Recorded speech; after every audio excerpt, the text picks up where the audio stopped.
Wales must not be left behind. We need that assurance. So why is it taking so long to get any detail from the government on the Shared Prosperity Fund, not least the consultation, which was promised by the government before Christmas? Can I say I agree with the Honourable Lady that the UK Shared Prosperity Fund will be extremely important to all parts of the UK, and my specific interest is protecting the Welsh interests in that development of that policy. On the 14th of January, I spoke to the Welsh Government's Brexit Minister, Jeremy Miles, who updating on the later stages of the plans for consultation, and I also committed to sharing that with him before we formally consult. Of course, we want to engage with a whole load of stakeholders because there's widespread recognition that maintaining the current structure doesn't work, and this is an opportunity to get it right. Ben Lake. Between 2014 and 2020, Wales will have received £2.4 billion in structural funding, or over 20% of the total UK allocation of EU funds. Will the UK Government ensure that Wales continues to receive at least an equivalent share of funding from the Shared Prosperity Fund? Well, I'm grateful to the Honourable Member for his question, and he highlighted some of the most recent data, but the complete data since European structural funds has been introduced is more than £4 billion has been spent over 17 years. But I'm sure that he will agree that we haven't always got the best value out of that investment, and there will be several audit reports that highlight to that effect. Of course, any quantum of the UK Shared Prosperity Fund will be reserved for my right honourable friend, the Chancellor, during the comprehensive spending review. David Jones. Given the not unreasonable concern in North Wales over Hitachi's decision to suspend development of Wilbur B, will my right honourable friend be willing to meet representatives of the North Wales Economic Ambition Board to discuss ways in which the Shared Prosperity Fund may be used to support the regional economy?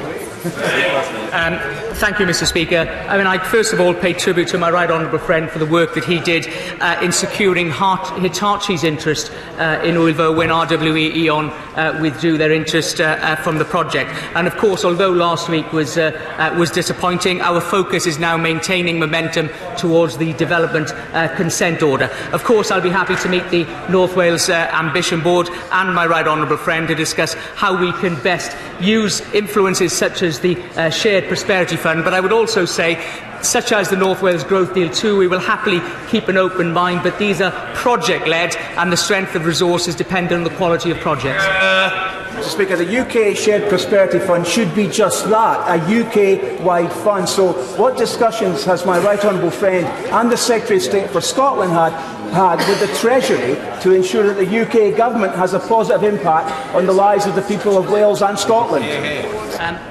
Mr. Speaker, I can say to my honourable friend that he has highlighted inefficiencies in the current proposal, and there will be a whole range of options of how we can best work on those. We'll be going out to consultation very soon. We have cross-government discussions and considerations on this, but I don't want to preempt the consultation, and I will encourage my honourable friend to engage both with me, with the Secretary of State for Scotland and with the Treasury on these issues.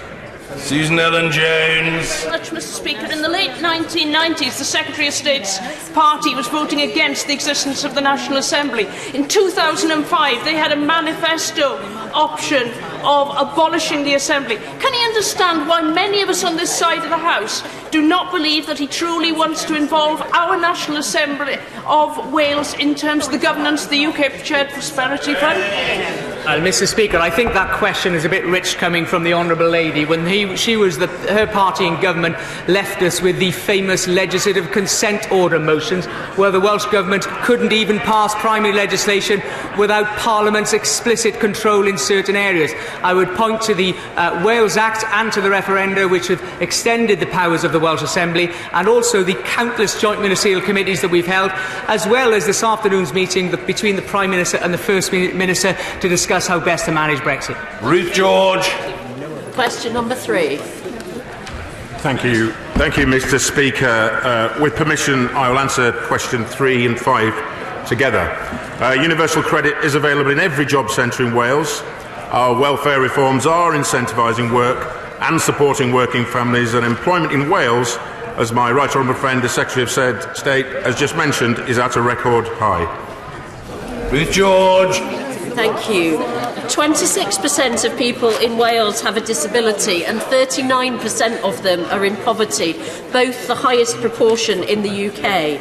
So what assessment has the Minister made of the number losing severe disability premium when they transfer onto universal credit and the impact on those individuals, their families and their communities?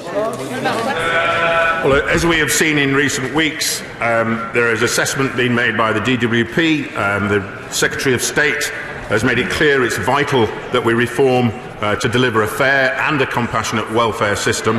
This is an ongoing piece of work, and it's absolutely essential that people that have been trapped out of work with a confusing and complex mix of tax credits and benefits are helped into work. Nick Thomas-Simon.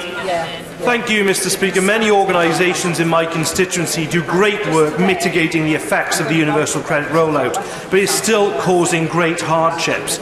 Have ministers actually asked the Prime Minister to fully stop the rollout, or are they simply just not standing up for Wales?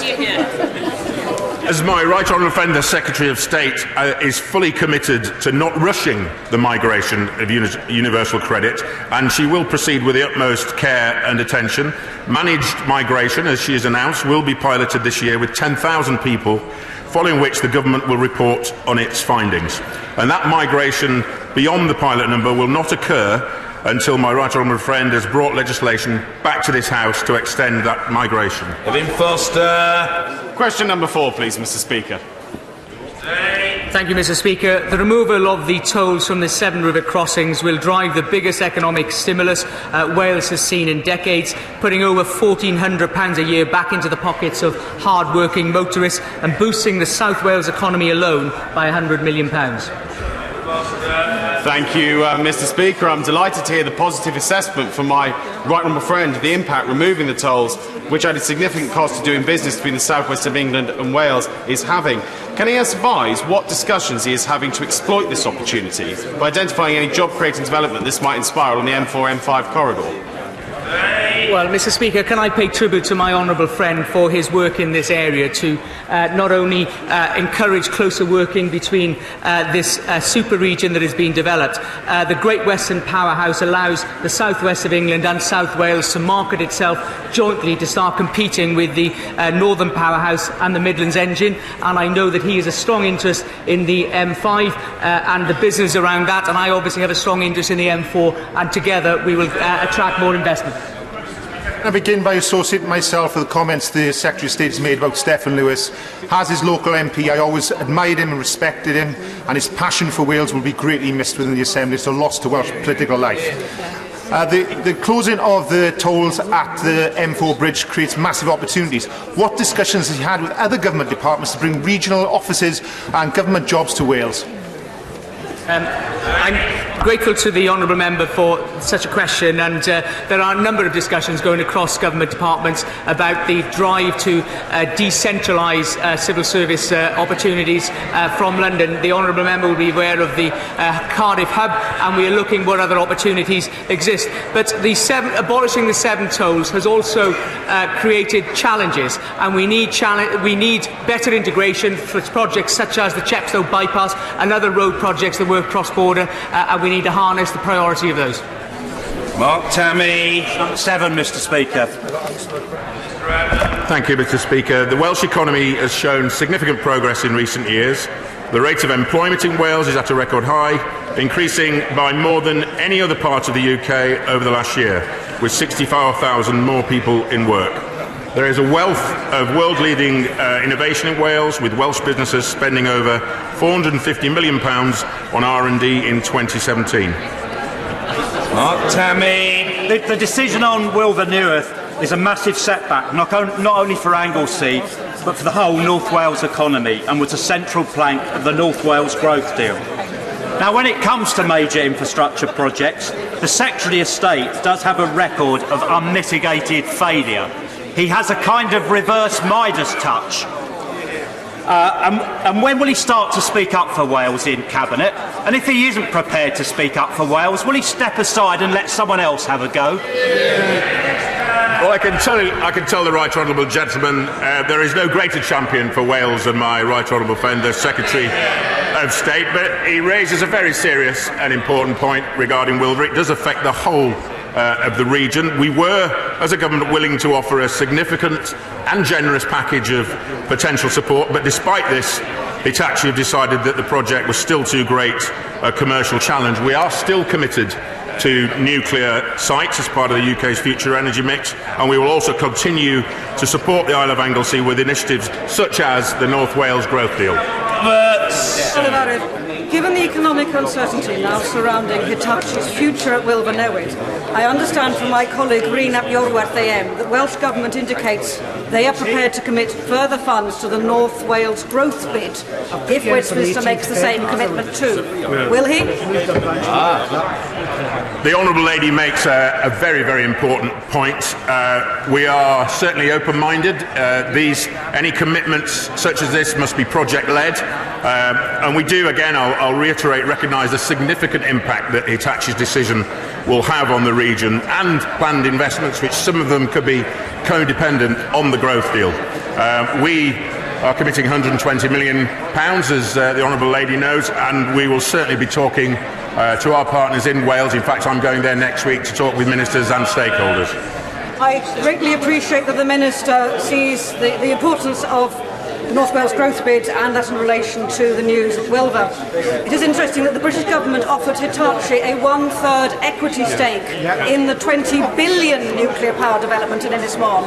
Now that Wilver Newydd looks set to be the latest project to join the Welsh infrastructure scrapyard, will the Minister guarantee that his government will use the previously promised equity to create 850 alternative, permanent and well-paid jobs in North West Wales?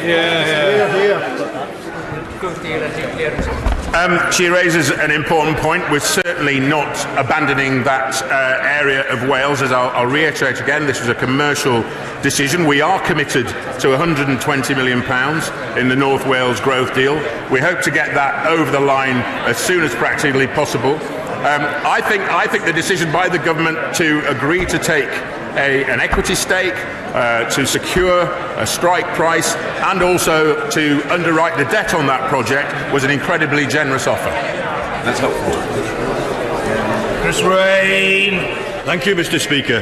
Mr. Speaker, since 2013, we've seen the cancellation of the Atlantic Array wind turbines off South Wales, the cancellation of the Celtic Array wind farms off North Wales, the cancellation of the Cardiff-Swansea rail line in 2018, the cancellation of Swansea Bay Tidal Lagoon to 2018, and to cap it all, the cancellation of cancellations, the cancellation of Wilver Newydd last week, a £16 billion investment that will have transformed the economy of North Wales. Will the Secretary of State support the establishment of an inquiry, as the CBI has called for in Wales, to uncover why this Conservative government are incapable of delivering large infrastructure projects in Wales?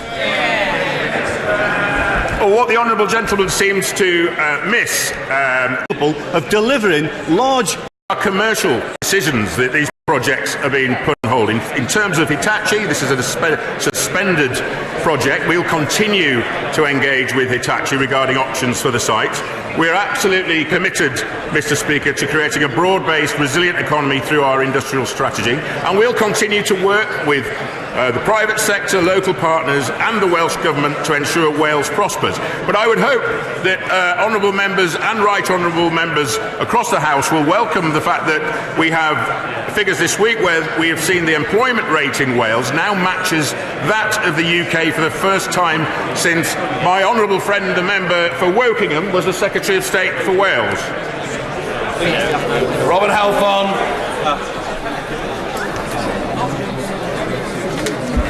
Thank you, Mr. Speaker. The government recognises that transport is a major cost for households and businesses, so it was announced at last year's budget that fuel duty across the UK will remain frozen for the 9th successive year. Robert Halfon. Thank you, sir. Despite the excellent fuel duty freeze from the government, oil companies are still hitting Welsh motorists and UK motorists across the UK by increasing oil prices, petrol prices hugely when the international oil price goes up, yet taking a long time to reduce it when the oil price goes down. Will my honourable friend work with the Secretary of State for Transport and the Treasury to introduce a pump watch regulator recommended by Fair Fuel UK to have fair prices for motorists at the pumps? Well, Mr. Speaker, there's no greater champion for consumers than my honourable friend, the member for Harlow. But we don't believe that setting up a new regulator would be justified given the costs of doing so. Now, like every other sector, it's subject to the normal competition and consumer protection law. But we are committed to passing on savings to commuters, and due to 9 years of fuel duty freezes by April 2020, the average car driver across Wales and the UK will have saved a cumulative £1,000. Do that. Owen Smith. The Minister confirmed that 30,000 low-income families in Wales will lose £2,500 a year as a result of the imposition of the two-child policy. Does he think that is fair? Well, what I would say to my honourable friend is that the Secretary of State Work and Pensions has announced she will not be extending the two-child limits on universal credit for children born before April 2017, when the policy first came into effect. This will benefit around 15,000 families, and the decision restores the original intent of the policy, which will give parents in receipt of universal credit the same choices as those in work. Maureen! Thank you, Mr. Speaker. Can I just associate myself with the Minister's comments on number 10? Thank you. Thank you, Mr. Speaker. As we leave the European Union, our economy is growing faster than the Eurozone, employment is at record high levels, and economic activity in Wales at the highest level since records began. Alan McMurray. Thank you, Mr. Speaker. Can I just associate myself with the Minister's comments on Steffan Lewis? He was one of the most able and talented politicians Wales has ever had. With days to go until we crash out with a no deal, we know the devastating impact. The CBI are warning us. The army is on standby to slaughter lambs set for export, and the government is refusing to rule out a no deal. What does he say to this, given that PM is not going to get her deal through? Well, Mr. Speaker, the Prime Minister has set, my right honourable friend, the Prime Minister, set out position that she is determined to work not only on our side of the House but across the House in order to bring forward proposals that will allow the House of Commons to support a deal. But I will say, Mr. Speaker, it's interesting that the Welsh First Minister, Mark Drakeford, is prepared to meet my right honourable friend to discuss the proposals, but the right honourable member, the Leader of the Opposition, refuses to do so in spite of being more than happy to meet the IRA on other occasions. Calling the right honourable member for Cullen Valley, in spite of the constraints of time, I know that she will ask a commendably brief question. Mr. Speaker, I am very concerned. Number 11. Number 11. Number 11. 11. I'm very concerned. Number 12. 12. Number 12. Thank you, Mr. Speaker. And can I thank the right honourable member for raising this very important issue, and my thoughts are with all those families affected. I also recognise the right honourable lady's continued and passionate dedication to this issue and to ensure that we have a health service that is fit for everyone. It's imperative that both the internal and external reviews of maternity services in Cwmtaf are both comprehensive and timely. Those affected will quite rightly be looking for urgent answers and clear actions to ensure improvements in patient care and safety. Thank you. I'm grateful for that answer. Will the Secretary of State continue to monitor the investigation and report back to this House the findings? Of course, Mr. Speaker, at present this is a matter for the Welsh Government and for the Health Board, but we will await the findings of this review and we will act accordingly. In the meantime, the Government will continue to ensure the NHS has the funding it requires, and I can assure her that we'll work with her to ensure we get the right outcomes. Thank you. Order. Questions to the Prime Minister. Stephen Kerr. Question number 1, sir. Thank you, Mr. Speaker. Mr. Speaker, I'm sure members across the House will wish to join me in marking Holocaust Memorial Day this Sunday. It is an opportunity for us to remember all those who suffered in the Holocaust and in subsequent genocides around the world. And it is a reminder that we must all challenge and condemn prejudice and hatred wherever it is found.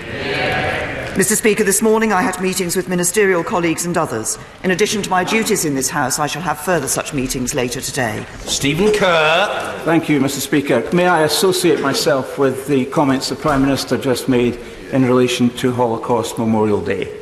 May I also say, as a proud Scot, that the United Kingdom of Great Britain and Northern Ireland is the most successful political union that the world has ever known.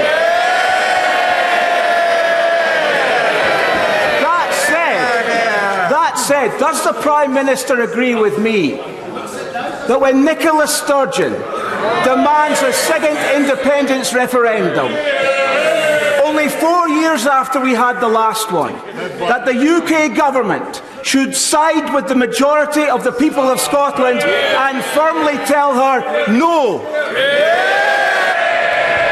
I say, my honourable friend is absolutely right. As he points out, Scotland held a referendum in 2014. It was legal, it was fair, it was decisive, and the people clearly voted for Scotland to remain part of the United Kingdom. But more than that, at the last general election, the people of Scotland again sent a very clear message that they do not want a second divisive referendum. But the SNP, sadly, are out of touch with the people of Scotland. They haven't yet heard that message. The last thing we want is a second independence referendum. The United Kingdom should be pulling together, not being driven apart. Jeremy Corbyn! Thank you, Mr. Speaker.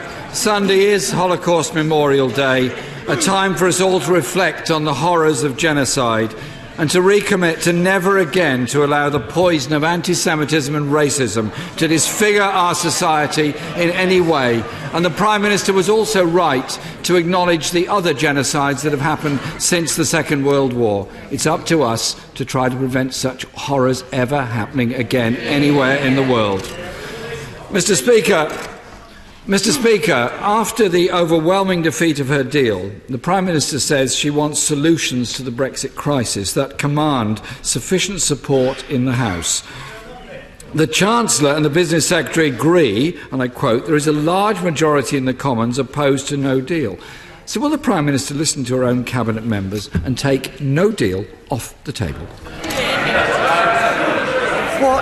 What I, members of the Cabinet and the whole government are doing is working to ensure that we leave the European Union with a deal. And that is the way to avoid no deal, to leave the European Union with a deal. But I say to the right honourable gentleman that what I have been wanting to do and have been doing with members across this House is sit down and talk about how we can secure support in this House for a deal.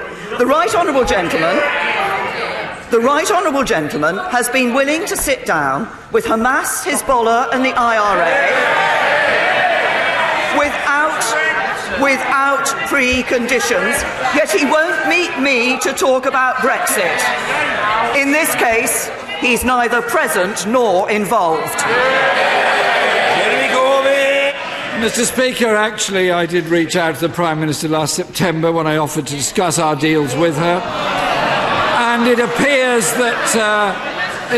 Mr. Speaker, that while the door to her office may well be opened, apparently the minds inside it are completely closed. She has shown no flexibility whatsoever in taking no deal off the table. The Chancellor reassured business that amendments would be put down that would have the effect of removing the threat of no deal, which is binding and effective. Given that those amendments are now tabled, will the Prime Minister confirm that, if passed, they would rule out no deal? The right honourable gentleman, what we have seen is amendments seeking to engineer a situation where Article 50 is extended. Now, that does not solve the issue. There will always be a point of decision, and the decision remains the same. No deal, a deal, or no Brexit. I'm delivering on Brexit. I want to do it with a deal. Why won't he come and meet me and talk about it? The only consistency in her strategy seems to be running down the clock on this by threatening no deal as an alternative to her dead deal. The CBI, Mr. Speaker, says the projected impact of no deal on the UK economy would be devastating. Leaving with no deal would be a hammer blow to manufacturing industry in this country, costing jobs and damaging living standards. Last week, the Justice Secretary was asked if he ruled out a customs union. He said, "I don't think we can." However, the same day, the Leader of the House said that we cannot be in a customs union. Can the Prime Minister be clear? Does her government rule out a customs union with the European Union? The right honourable gentleman talks about a customs union, and I note that he's put an amendment down which refers to, well, the Labour Party used to refer to a comprehensive customs union, then it was a new customs union, now it's a permanent customs union. But the question,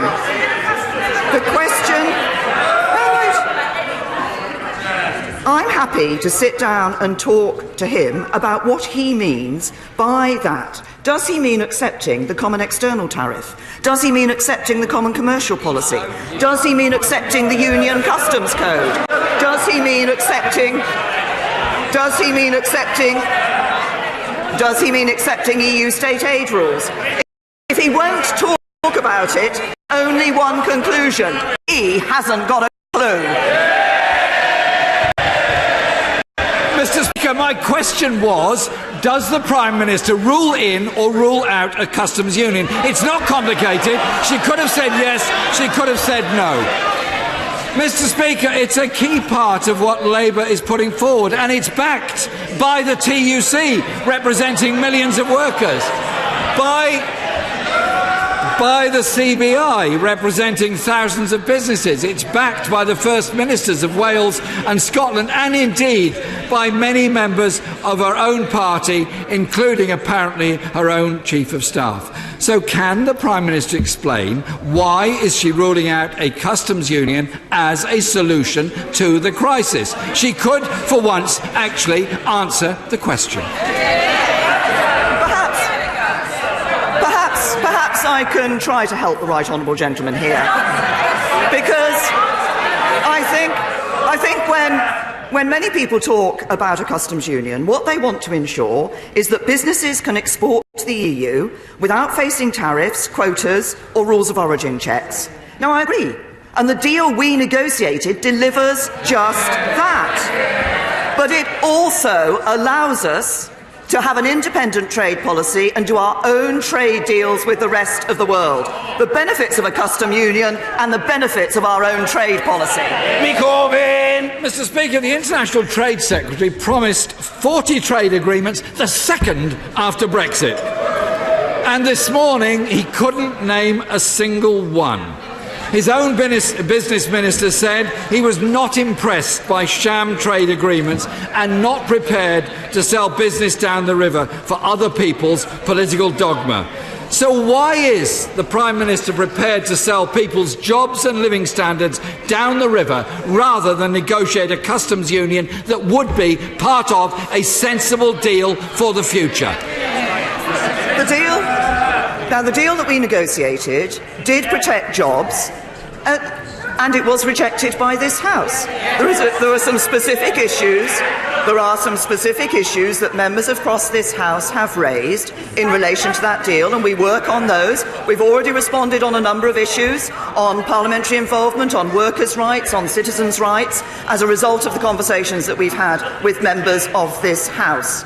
But what we want to ensure is that we get a deal that does protect jobs. But the right honourable gentleman is doing exactly what he always does. He just stands up, uses these phrases, and the honest answer is I don't think he knows what those phrases mean and what the implications of those phrases are. We will be protecting jobs in the UK with a good trade relationship with the European Union and enhancing and increasing jobs in the UK. And by the way, I see the right honourable gentleman hasn't referred to the employment figures this week, where we see employment up in this country as a result of this government. Mr. Speaker, what the Prime Minister clearly didn't have time to mention was the rising levels of in-work poverty, personal debt and the problems people face in surviving at work. Mr. Speaker, the door of office might be open, but the minds are closed and the Prime Minister is clearly not listening. Mr. Speaker. Order. People making an extraordinary noise from a sedentary position haven't got the slightest prospect of being called to ask a question unless on the paper, if they realise that and recognise their own folly. Jeremy Corbyn. Mr. Speaker, across the country, people are worried about public services, their living standards and rising levels of personal debt. While a third of her government are at the Billionaires' Jamboree in Davos, she says she's listening, but rules out changes on the two issues where there might be a majority: against no deal and for a customs union, part of Labour's sensible Brexit alternative. If the Prime Minister is serious about finding a solution, which of her red lines is she prepared to abandon? Could she name a single one? Can I say to the right honourable gentleman, he makes claims about mines being closed, he asks about red lines, why doesn't he just come and talk about it? And he talks about people up and down this country. He talks about people up and down this country and what they're seeing. Well, let me tell him what we've just seen this week. Borrowing this year at its lowest level for 16 years. The IMF saying that we'll grow faster than Germany, Italy and Japan this year. UN figures showing foreign direct investment in the UK up last year. Employment rate up, number of people in work up, wages up. And the biggest threat to all of that would be a Labour government. Thank you, Mr. Speaker. North Warwickshire and Bedworth voted overwhelmingly to leave the EU in 2016, and from the many conversations I've had with constituents since then, if they were asked again, I'm in absolutely no doubt they would vote the same way again. So does the Prime Minister agree with me that there's no credibility at all for a second referendum, and actually what our constituents want to see is this Parliament doing what it promised it would by honouring the referendum result, which, as the benches opposite seem to have forgotten, was to leave the EU? My honourable friend is absolutely right. And not just he and I and all members of the Conservative Party here in this House, but members of the Labour Party in this House stood on a manifesto to respect the result of the referendum and to leave the European Union. I've set out on a number of occasions my concern about returning to the British people in a second referendum. I think people gave that clear message. We asked them to make the choice, they made the choice, and we should deliver on it. Ian Blackford. Thank you, Mr. Speaker. Can I join with the Prime Minister in marking Holocaust Memorial Day? It is important that we reflect on the inhumanity of man to man that took place both at that time and, of course, subsequently, most recently with the Rohingya people. More has to be done to eradicate the risk that peoples throughout the world suffer from genocide. Well said, Ian. Mr. Speaker, last November the government published an economic analysis of Brexit. It looked at 4 scenarios, but it didn't include the Prime Minister's deal. Can I ask the Prime Minister, has she done an economic analysis of her deal?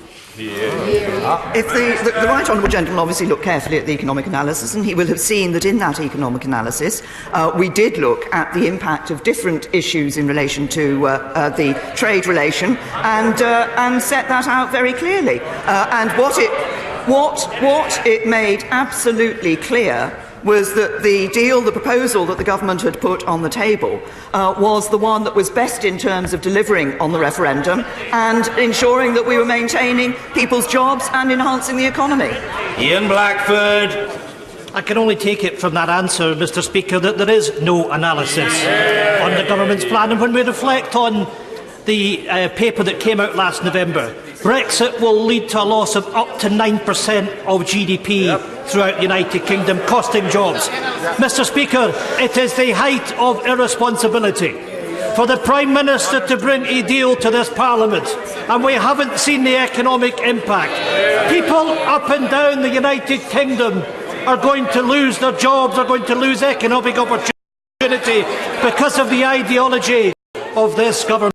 It is important that this House stands up and reflects on this and reflects on the economic security of our citizens. We have to be honest with people. We need to go back to the people and have a people's vote and let them determine what they want to do.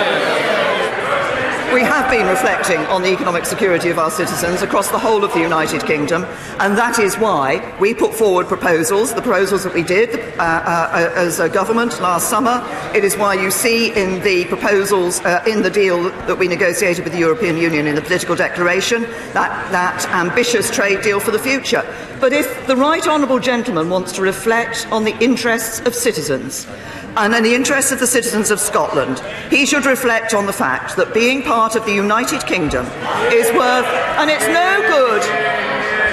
The right honourable gentleman says he wants to know the figures and the economic analysis, and it's no good in them dismissing the figures and the economic analysis, but show that being part of the United Kingdom is worth £10 billion in additional public spending, worth nearly £1,900 for every single person in Scotland. If he's interested in economics, stay in the United Kingdom and stop your policy of independence. Mr. Speaker, I can tell the Prime Minister that the people of Romford remain rock solid for leaving the European Union on the 29th of March. They don't want an extension of Article 50.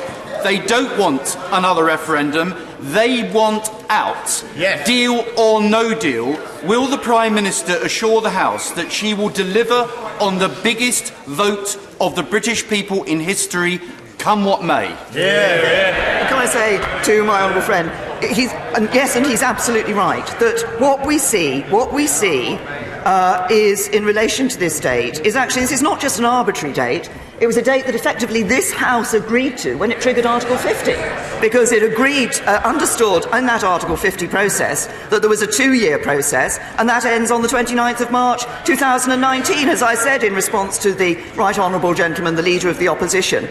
Extending Article 50, I don't believe, resolves any issues, because at some point, members of this House have to decide whether they want to have a no-deal situation, agree a deal, or have no Brexit.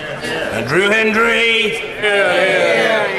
My constituent, Dennis O'Mundy, is a British citizen. He has uncontested custody of his young daughter Anne, who is in Kenya. Despite visiting her as often as he can, she has been denied a visa because the Home Office claim he hasn't spent enough time with her. The problem is, Prime Minister, Dennis is a serving soldier in the British Army. He's stationed at Fort George and has served tours in Afghanistan, Iraq and Cyprus at the behest of the UK government. Does the Prime Minister believe this situation is fair? And will she look into how to reunite this loyal soldier and loving father with his daughter? Can I first of all thank Dennis for his commitment to the serving in our armed forces. All our armed forces do an incredibly important and brave job for us. I'm sure the honourable gentleman will not expect me to be able to look at the details of a case at the dispatch box on the floor of the House, but I will ask the Home Secretary to look at the case and respond to him. Bone. Thank you very much, Mr. Speaker. Prime Minister, your government is stuffed full of Remainer ministers who do not want to leave the European Union. Would you replace them with colleagues from these benches who actually believe in upholding the decision of the British people to leave the European Union on the 29th of March?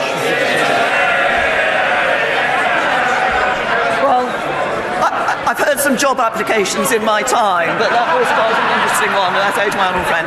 But can I just say to my honourable friend, my position and the position of this government and ministers across this government is very clear. It is our duty to deliver on the vote of the British people to leave the European Union. The 2-year process ends on the 29th of March. That is the position of the government. And of course, I'm always happy to consider job applications from my honourable friend. But the basis of his application, I have to say, was not correct, because the government is committed to taking the United Kingdom out of the European Union. Steve Reid! Mr. Speaker, Britain is facing a homelessness crisis, and homelessness, like food banks and child poverty, is linked to deprivation. So how can she justify removing deprivation levels from her new council funding formula, taking money away from the weakest and the poorest in society, just so she can bail out failing Tory councils like Northamptonshire? I say to the honourable gentleman that we look obviously very carefully at the formula that is required in order to ensure that we have that fair funding between local authorities. As he will know, there are many cases where actually some of the measures within that have been used do not properly reflect the situation on the ground. We look very carefully at this to ensure that what we're doing is ensuring fair funding between local authorities. Gillian Keegan. Thank you, Mr. Speaker. To mark Holocaust Memorial Day, a Chichester choir will be coming to Parliament to perform Push, a moving opera about the life of Szymon Gronowski, who was pushed off a train by his mother to spare him from certain death at Auschwitz. His mother and sister died, but Szymon will be here to share his story, which shows us the best and worst of humanity, and at a time when anti-Semitism is rising across Europe and here in our communities. Would the Prime Minister agree it is vital that we learn the lessons of history to eradicate anti-Semitism, and if possible, join us at the performance in Speaker's House next Monday? Well, can I thank my honourable friend for raising this important issue and highlighting that case, which I think shows the horrors that so many people went through during the Holocaust. Can I say to her that we obviously welcome the Chichester Choir to Parliament, performing Push, as she says in the House today, and I'd like to commend them for their work in keeping alive this remarkable story of Szymon Gronowski. But, as I've just indicated, his story reminds us of the millions who were killed in the concentration camps, the absolute horror of the Holocaust.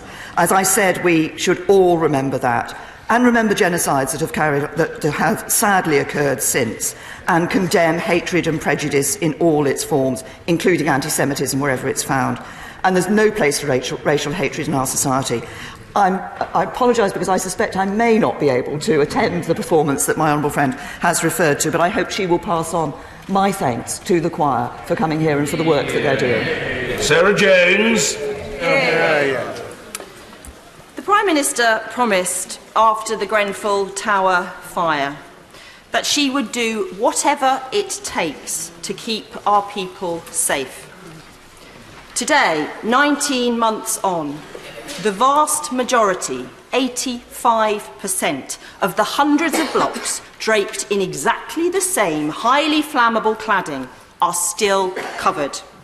The Shergard fire in Croydon shows that Grenfell is just the tip of the iceberg. Thousands of council and private buildings across the country don't have sprinklers, despite the fire services saying they are essential. Mr. Speaker, the government doesn't even collect data on the number of fires in tower blocks. As the Prime Minister wastes billions on her no-deal gamble, there is a stench of complacency about these things that matter too. Mr. Speaker, when will the Prime Minister be able to tell this country that she has honoured her promise? Can I say to the honourable lady that obviously making sure that people are safe and feel safe is a very important for all of us, that they are able to feel and be safe in their homes. And I understand residents' concerns over this issue of cladding. We fully expect building owners in the private sector to take action and make sure that appropriate safety measures are in place. And make sure there's safety measures in place. Interim measures are in place when necessary on all of the 171 high-rise private residential buildings with the unsafe ACM cladding. But permanent remediation is rightly the focus, and we've repeatedly called on private building owners not to pass costs on to leaseholders. As a result of our interventions, 212 owners have either started, completed or have commitments in place to remediate. There are 56 owners that are refusing to remediate. We're maintaining pressure on this, but we rule nothing out. Mr. Costa. Thank you, Mr. Speaker, non-surgical cosmetic treatments is an industry with no proper regulation.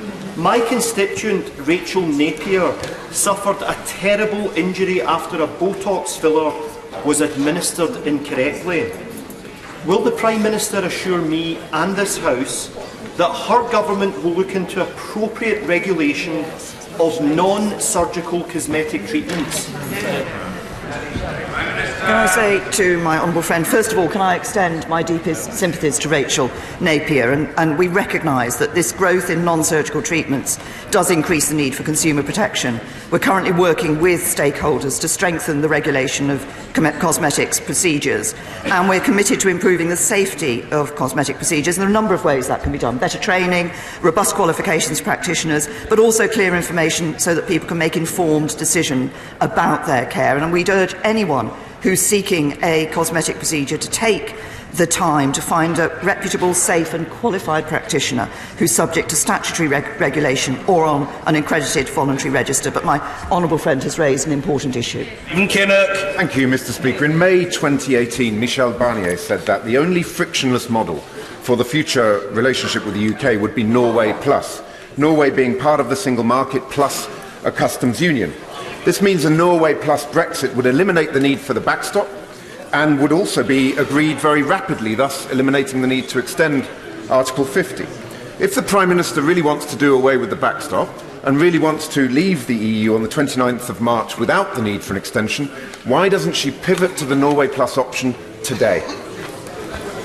First of all, it is not the case that that is the only way to provide frictionless trade between the United Kingdom and the European Union. Other options have been put on the table. The question of the extent of that frictionless trade, it will be a matter for the second stage of negotiations. Order. Closed question, Michael Fabricant. Question 11. Brilliant. I'm pleased to say to my honourable friend that thanks to our economic record, there are 90,000 more small businesses in the West Midlands since 2010. The national living wage is giving over 170,000 people a pay rise in the West Midlands this year, and employment in the West Midlands has risen by 252,000 since 2010. And I can also say to my honourable friend, we will continue to support the region by investing over £430 million as part of the Greater Birmingham and Solihull Local Enterprise Partnership. Michael Fabricant. As ever, that's great news for the West Midlands. And it shows our firm economic policy.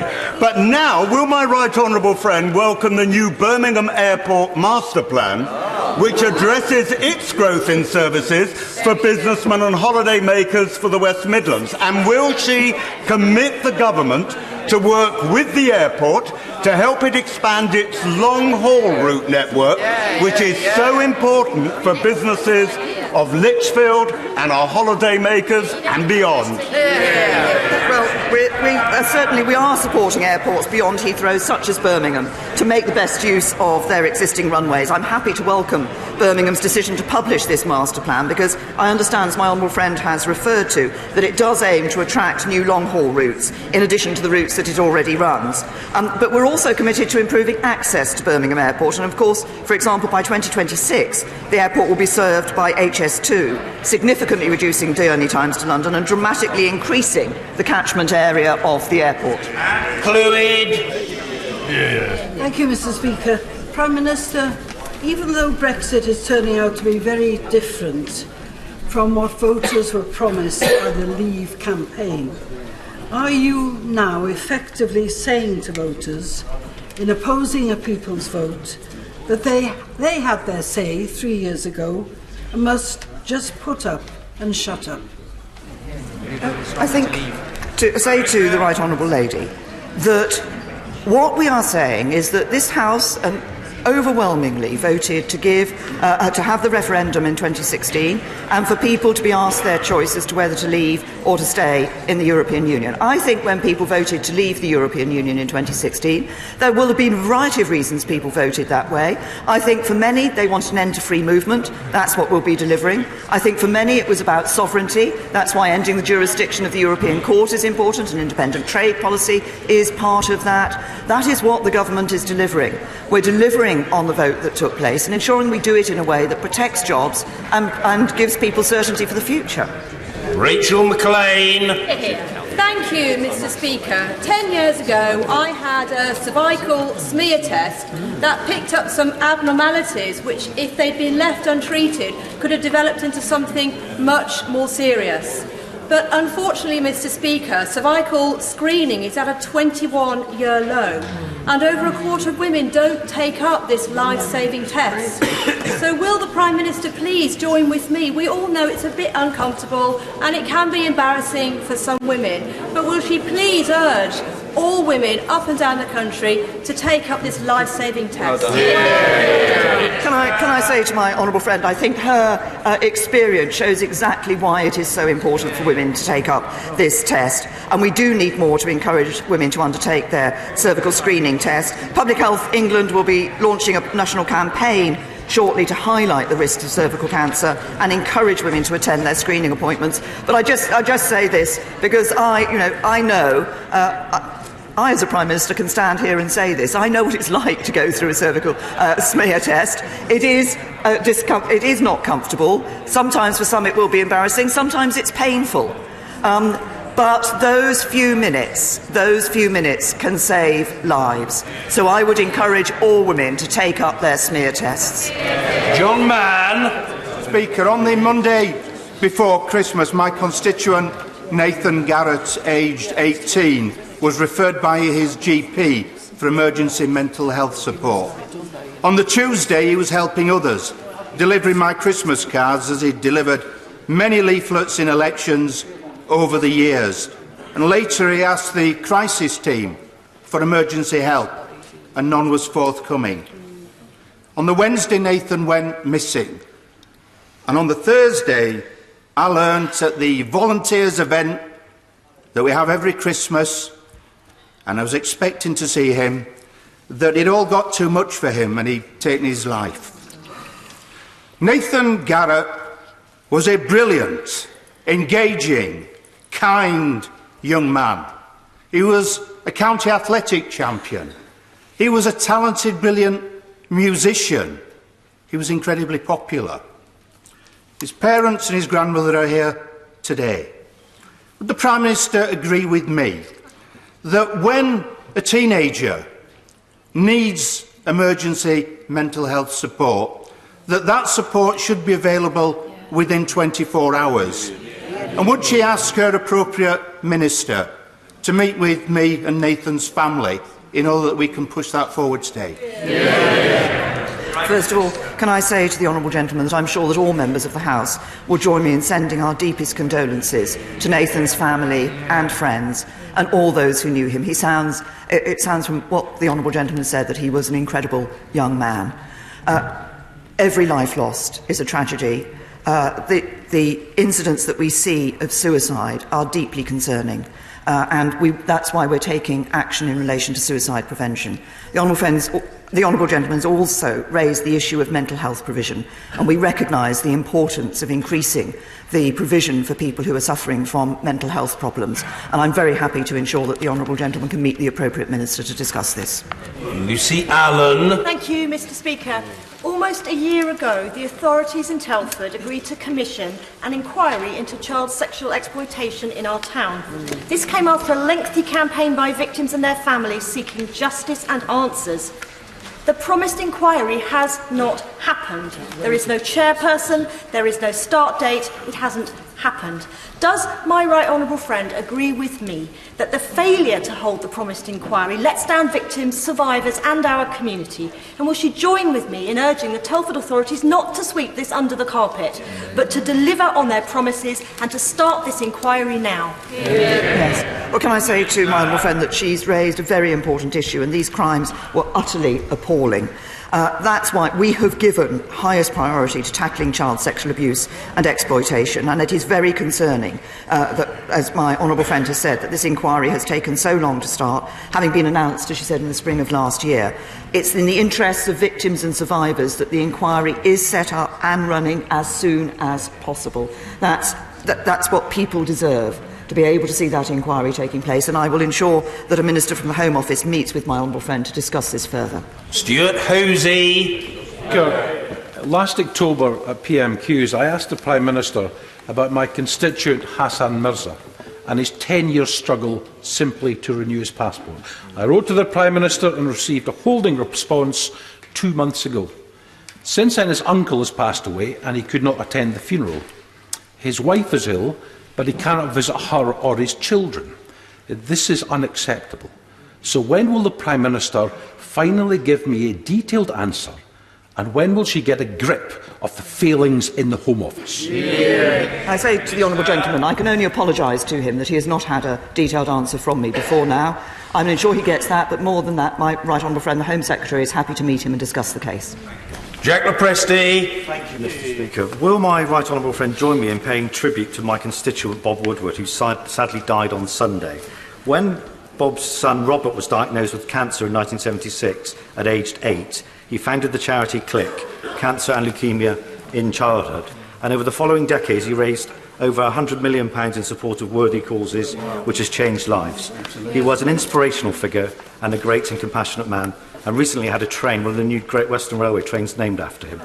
Will my honourable friend also join me in paying our condolences and our sympathies with his friends and family? Well, yes, I certainly am happy to join my honourable friend in expressing our sympathies and condolences to Bob Woodward's friends and family, but also in paying tribute to Bob. As my honourable friend has pointed out, he, after tragically losing his son to cancer, he dedicated his life to young cancer patients and their families, and was able to use his success as a property developer in providing residences where families of young cancer patients could live while their child was receiving treatment. I think it's a fitting legacy that there are now 10 of these properties in the UK, and CLIC is now a global organisation raising funds for care of families around the world. Bob Woodward suffered a terrible tragedy with the loss of his son, but he ensured that his work through his life is benefiting others. Ms McInnes. Speaker. This morning I received a letter from Santander saying that they're closing the branch in Middleton and suggesting that my constituents should avail themselves of banking services at Middleton Post Office, which in its turn is being franchised into the back of W.H. Smith's. So can the Prime Minister say what her policy is for our high streets other than just manage decline? I'd say to the obviously individual banks take commercial decisions. It sounds as if there will be still post office services available in the high street that the honourable lady has referred to, but we are concerned about the helping to manage our high streets and ensuring that we do have those good high streets for the future. That's why in the budget the Chancellor announced funding which is available to local authorities to work on them for plans for their high streets. James Gray. Thank you, Mr. Speaker. Will the Prime Minister join me in reassuring the people of North Wiltshire and indeed the nation that, despite their announcement yesterday that they're to move their corporate headquarters and 2 senior executives to Singapore, the commitment of Dyson to Britain remains undiminished, as is evidenced. As is evidenced by the £200 million he's investing in his research and development site at Lavington, and a £40 million investing in the Engineering and Design College at Malmesbury.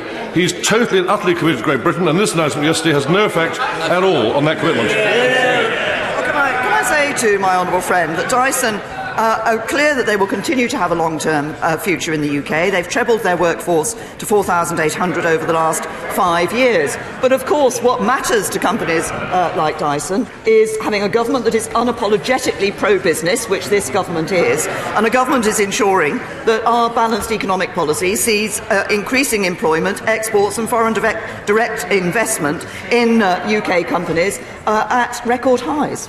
Tim Farron. Speaker, may I wish you, the Prime Minister and everybody here a very happy Cumbria Day. There is a vast array of produce available, beer from Lonsdale, relish from Horsehead, delish pies, tea and coffee from Pennington's. All the stuff she might need for a packed lunch if she's considering a walking holiday anytime soon. Could I remind her, of course, that Cumbria contains, after London, Britain's biggest tourist destination, but today Cumbria has come to London. Can I invite her, and indeed everybody else here, to come and join us in the Jubilee Room straight after PMQ to sample the best of Cumbria. It is a sort of one-man tourist board. We're grateful to him. The Prime Minister. can I say to the Right Honourable Gentleman that he has done a good job in promoting the benefits of Cumbria, which I'm sure will be joined by my honourable friends and others across this House. I thank him for listing the very many items I might want to put in my packed lunch when I go on a walking holiday. But I'm afraid I'm bound to say to the Right Honourable Gentleman that while I recognise that Cumbria has good produce, Berkshire has good produce too. Order. Thank you.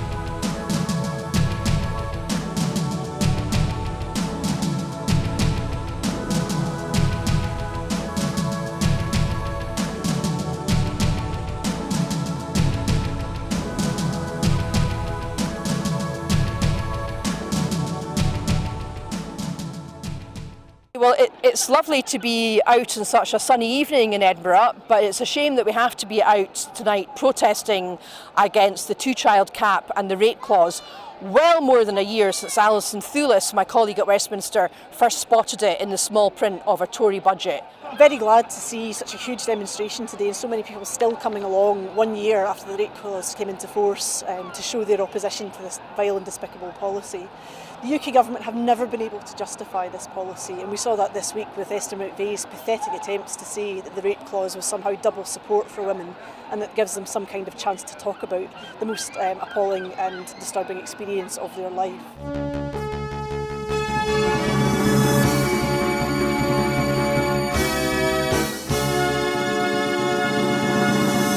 As you can see behind me, we're at the very beginning of the All Under One Banner rally. You can obviously hear the pipers behind me as events are about to kick off.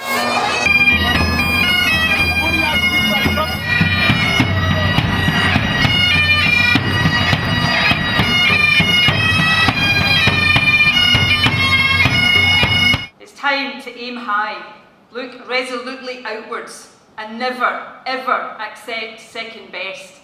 Above all, it's time to believe that we can. We can build that better country we know is possible. And friends, we will. If you enjoy watching our programmes, please help us to be Scotland's independent broadcaster by signing up to become a Broadcasting Scotland supporter.